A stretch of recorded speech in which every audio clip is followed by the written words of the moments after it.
The doll flu, can sex bots spread disease? Welcome back. I'm Adeline Atlas, 11-time published author, and this is Sex Tech, the rise of artificial intimacy. Today we're exploring a topic that almost no one in the sex tech industry wants to talk about: disease transmission in synthetic intimacy. As the global market for sex robots, silicone dolls, and AI pleasure devices continues to explode, so does a less glamorous side effect: contamination, not of data, of flesh. This is the growing concern around what some researchers are now calling the doll flu, a broad term for microbial infections, fungal blooms, and antibiotic-resistant bacteria that thrive on or within synthetic partners. And while the conversation has largely focused on ethics, AI psychology, and emotional dependency, today we confront a different question entirely. Are these machines sanitary, or are we silently incubating a biohazard? Let's begin with the material. Most high-end sex dolls are made of silicone or thermoplastic elastomer, TPE.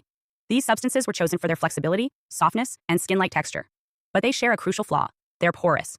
That means fluids, saliva, sweat, semen, lubricant, can seep into micro crevices that are nearly impossible to fully sterilize. No matter how thoroughly a doll is washed or wiped down, small amounts of organic matter often remain embedded in the surface or lodged within internal channels. Over time, this creates a perfect breeding ground for bacteria, yeast, and mold. In 2022, a Japanese university study tested 10 commercially available sex dolls used in adult rental services. Swabs taken from the internal cavities of these dolls revealed the presence of E. coli, Staphylococcus aureus, Candida albicans, and in 2 cases, multi-drug-resistant Pseudomonas, a potentially dangerous bacteria commonly found in hospital infections. Several of the samples tested positive even after basic cleaning had been performed. The study concluded that standard sanitization methods are insufficient for complete decontamination of high-use sex dolls and called for urgent hygiene protocols across the industry. But there is no standard. Unlike hospitals, tattoo parlors, or even barbershops, the sex bot industry is almost entirely unregulated when it comes to hygiene. There are no international guidelines for cleaning AI companions, no mandatory sterilization processes, and in many cases, no disclosure of past usage for rented or secondhand dolls. What's worse, some companies actively downplay the risks. They market their dolls as easy to clean, self-sanitizing, or antibacterial, despite the fact that most consumer-grade models do not contain UV sanitation, internal drying systems, or antimicrobial coatings. And even if such features exist, they aren't foolproof. Biofilm, a sticky layer of microbial buildup, can form inside the narrowest cavities and remain hidden. Once established, biofilm protects bacteria from soaps, sprays, and even alcohol-based cleaners. This is the same phenomenon that makes it hard to clean catheters or dental implants. Now imagine that same challenge inside the internal chamber of a robot used for intimate purposes daily, and often by multiple users. That leads us to the second layer of risk: communal usage. While many sex robots are owned privately, there's a growing market for shared use environments: robot brothels, rental services, and virtual sex cafes, where one doll or bot may be used by dozens of customers in a single week. In these settings, the likelihood of microbial transmission spikes dramatically. One 2019 case in South Korea involved a user who developed a recurring yeast infection after using a publicly rented AI-enhanced doll. Swabs later revealed that the doll harbored both human and fungal DNA from multiple sources. No legal action was taken. No recall was issued. The service is still operational today. Now consider this. As these bots grow more sophisticated, integrating warming systems, self-lubrication, and even simulated breath, they create ideal moist, warm environments for microbial proliferation, a synthetic womb, so to speak, for whatever bacteria was last introduced. And when users rely on these bots for prolonged or repeated use, especially without protection or sterilization, the body begins to absorb the consequences. We have to understand that machines do not sterilize themselves. And people, especially when engaging in acts of pleasure, do not always follow meticulous cleaning procedures. In private settings, the combination of convenience and emotional attachment often leads users to skip cleaning altogether. One 2023 Reddit thread described by an anonymous owner revealed that some users prefer the scent of a used doll, equating the lingering odors with intimacy and ownership. Another described leaving fluids in the doll to mark territory.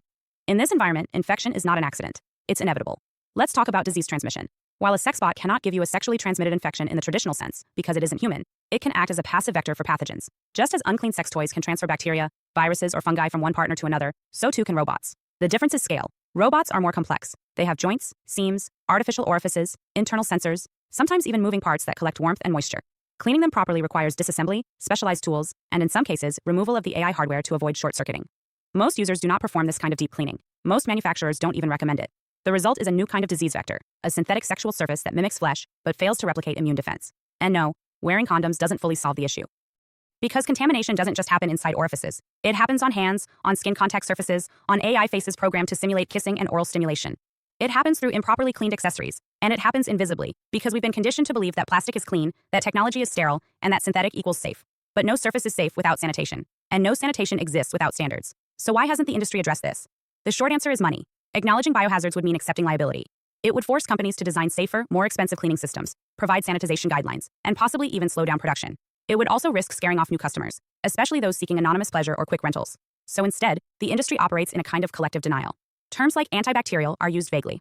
Discreet self-cleaning is promised without explanation, and users, already emotionally bonded to their devices, often don't want to ask the hard questions. This silence extends to regulators. There are currently no federal hygiene mandates for sex bots in the US, Canada, or Europe. There are no inspection protocols for rental services, no licensing requirements, no penalties for contamination. It's a biological Wild West. And as the number of users grows, especially in shared spaces, the risk of outbreaks grows with it. And we haven't even discussed the psychological blind spot. Many users of sex bots experience strong emotional attachment. Some treat their dolls or AI companions as spouses, girlfriends, or emotional anchors. This intimacy often leads to cognitive dissonance around hygiene. Users assume that something they love and feel connected to can't harm them. But bacteria doesn't care about feelings. Mold doesn't respect intimacy. And synthetic skin, no matter how lifelike, will never clean itself out of affection. There's a darker possibility we must also consider: a new class of synthetic-born infections.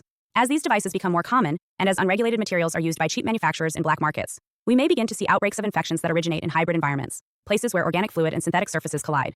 Think antibiotic-resistant bacteria adapting to the polymers in dolls, fungal colonies growing in silicone crevices, or unknown skin conditions triggered by chemical residues left from previous users. None of this is speculative. It's already happening in smaller cases. What's missing is scale, documentation, and accountability. So where does this lead? In the short term, we'll see more scattered reports of rashes, infections, and unusual skin reactions, especially among users of shared bots. Some will be written off as coincidence. Others will be blamed on poor cleaning. But over time, these cases will accumulate. And if a pattern emerges, say, a certain brand linked to recurring infections, it could trigger a scandal large enough to disrupt the market. Until then, the risk remains hidden in plain sight. In the long term, the hygiene question may reshape the industry. Companies that invest in sterilizable design, UV cleaning systems, and internal drying channels may outlast those who cut corners. Regulation will eventually come, but likely only after harm has been done. And in the meantime, users must protect themselves. That means demanding transparency, refusing to rent bots without verified sanitation, following strict cleaning protocols even in private use, and above all, understanding that synthetic intimacy still carries biological risks. Because the human body doesn't care if your partner is real or programmed. It responds to bacteria, to yeast, to mold. And if sex tech is to become a true replacement for intimacy, it must respect the one thing that intimacy always required: care.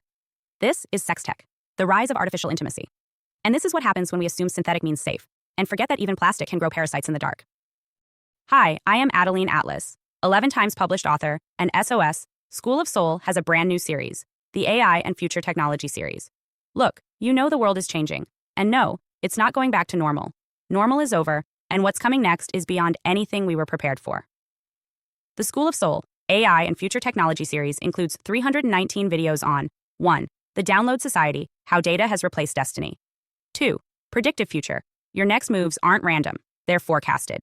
3. Social Credit Systems, The Behavioral Economy Now Governs Access. 4. Hive Mind, Synthetic Telepathy and Collective Algorithmic Control. 5. Nanobots Inside You, Medical, Military, and Programmable Intrusions. 6. Grief Tech, AI-fueled digital resurrection and simulated comfort. 7. Uploading your mind, consciousness transfer and data-based identity. 8. Deep fakes plus AI clones, the replication of reality and identity theft. 9. Quantum humans, the merger of biology with quantum systems. 10. Digital afterlife, where your data goes when you die. 11. Resurrection science, reviving life through synthetic methods. 12. Immortal science, the end of death as we know it. 13. Longevity science, gene editing, anti-aging, and bio-upgrades. 14. Designer babies, engineered perfection before birth. 15. Artificial wombs, birth decoupled from the female body. 16. 3D printing, printing organs, limbs, and even humans. 17. The humanoid era, the rise of synthetic beings among us. 18. Legacy humans, the slow phase-out of unmodified analog people. 19. Smart cities, algorithmic environments that watch and decide. 20. Cloud-based societies, citizenship without borders or bodies. 21. Hackable humans, emotion, memory, and behavior under code. 22. Biometric scanning, your body is your password and your prison. 23. Sex tech, intimacy reprogrammed by machines. 24. Extinction of gender, fluidity, deletion, and design of identity. Every topic is fully explored with real-world technologies, patents, case studies, ethical analysis, and future forecasts. These aren't someday discussions. This is already happening. Join the SOS School of Soul Vault to overstand the future before it's implemented on you.